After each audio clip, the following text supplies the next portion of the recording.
ওইভাবে নামাজ পড়ো যেই নামাজের মধ্যে আছে মনোযোগ, ওই নামাজ পড়ো যেই নামাজের মধ্যে আছে ভয়। তুমি নামাজটা পড়তে হবে এমন ভাবে বন্ধু, একজন নামাজে দাঁড়ালেন, বন্ধুরে আমার, নামাজে যখন তিনি দাঁড়ালেন, দাঁড়ানোর পরে তিনি বলতেছেন আমি নামাজটা এমন ভাবে পড়তে চাই। কিভাবে পড়ি? ওই আমি নামাজটা এমন ভাবে পড়ি, যখন আমি নামাজে দাঁড়াই আমার কাছে মনে হয় আমি ফুলচেরাতের পোলের উপর দাঁড়িয়েছি।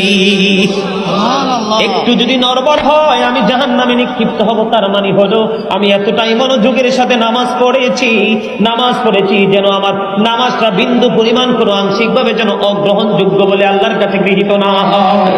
তিনি বলতেছেন আমার কাছে মনে হয় রে এটা আমার জীবনের শেষ নামাজ। আমি এতটা ভয়, এতটা আতঙ্ক নিয়ে, এতটা তাকওয়া নিয়ে নামাজ পড়ি, আমার কাছে মনে হয় আমার পিছনে যেন আজরাইল দাঁড়িয়ে আছে, ডানে বামে সালাম ফিরাতে দেরি রে, আমার কাছে মনে হয় আমার প্রাণ পাখিটা কেড়ে নিয়ে যাবে। আমি যখন নামাজে দাঁড়াই আমার কাছে মনে হয় আমি যেন বাইতুল্লাহর সামনে দাঁড়িয়ে আছি।